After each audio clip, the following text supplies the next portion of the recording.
Selamat pagi saudara-saudaraku terkasih dalam nama Tuhan Yesus Kristus. Dari Tanah Jawa, saya sampaikan firman Tuhan untuk kita pagi ini dari Amsal 3 ayat 18. Ia menjadi pohon kehidupan bagi orang yang memegangnya. Siapa yang berpegang padanya akan disebut berbahagia. Saudara-saudaraku, nats kita pagi ini bicara tentang hikmat. Hikmat yang menjamin kebahagiaan setiap orang-orang yang percaya kepada Tuhan Yesus Kristus. Saudara-saudara, secara sederhana saya artikan bahwa hikmat adalah kebijaksanaan. Kebijaksanaan untuk melihat, untuk memilih, dan melakukan hal yang lebih baik. Dan juga saudara-saudara, kemampuan untuk menetapkan prioritas yang paling tepat di dalam kehidupan. Tidak gampang untuk melihat, untuk memilih, dan melakukan hal yang lebih baik dalam kehidupan kita ini, saudara-saudara. Karena apa, saudara-saudara, tidak gampang? Karena pada dasarnya hidup kita sekarang ini memiliki kecenderungan untuk lebih memilih yang menarik, yang gampang, yang cepat, yang mudah, yang besar-besar dan juga cepat untuk terrealisasi. Padahal kita tahu betul, saudara, bahwa yang menarik itu, atau yang gampang itu, atau yang cepat itu belum tentulah itu yang lebih baik. Yang kedua, saudara-saudara, mengapa tidak gampang? Karena biasanya saudara-saudara bisa saja kita melihat apa yang lebih baik, tapi itu tidak akan menjamin bahwa kita akan memilih melakukan yang lebih baik yang kita lihat itu. Misalnya saudara-saudara menyatakan kebenaran itu lebih baik dibandingkan dengan ambil muka atau bahkan menggadaikan harga diri dan integritas diri kita.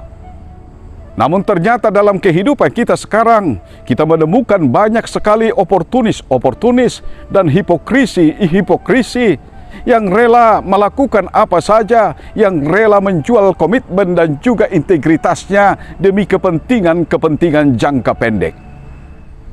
Saudara-saudara terkasih dalam nama Tuhan Yesus Kristus, di zaman modern kita seperti sekarang ini, maka pengertian hidup boleh kita katakan adalah seni untuk membuat prioritas. Inilah hikmat yang paling dibutuhkan di zaman modern sekarang ini. Saudara-saudara, inti dari pendidikan akhlak, pendidikan karakter, pendidikan kepribadian sesungguhnya mengajari setiap anak-anak kita di rumah untuk memilih yang lebih baik, memilih prioritas sesuai dengan apa yang kita ajarkan, apa yang menuntun kita, termasuk sebagai orang percaya pada Tuhan Yesus Kristus. Kita tahu mana yang harus didahulukan, mana yang harus kita utamakan di dalam kehidupan kita.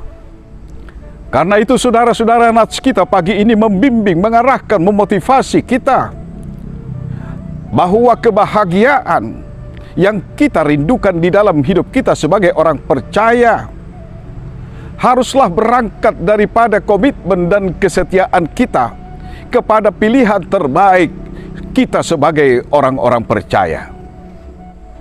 Saudara-saudara, apa pilihan terbaik di dalam hidup kita sebagai orang percaya? Kita tahu jawabnya, yaitu Tuhan Yesus Kristus.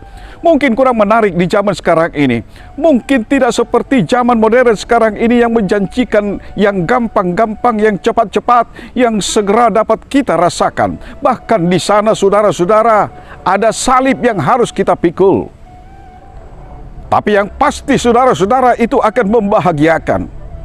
Apalagi dalam hidup kita, saudara-saudara, yang dapat menjamin kebahagiaan kita sebagai orang percaya, selain daripada Kristus yang senantiasa hadir untuk menyertai kita dalam duka cita kita, yang menopang tangan kita dalam kesesakan kita, yang juga menyertai kita dalam sukacita kita, saudara-saudara. Bukankah hal itu lebih membahagiakan dibandingkan apa yang bisa ditawarkan oleh dunia ini? Saudara-saudaraku, marilah berhikmat. Pohon kehidupan kita adalah Tuhan Yesus Kristus. Dialah yang menjamin kebahagiaan kita. yang pasti tidak akan pernah dapat diberikan oleh dunia dan kehidupan saat ini. Mari tetap berkomitmen, saudara. Tetaplah setia. Tuhan memberkati kita. Tuhan memberkati saudara-saudara dan keluarga. Dari Tanah Jawa, selamat pagi.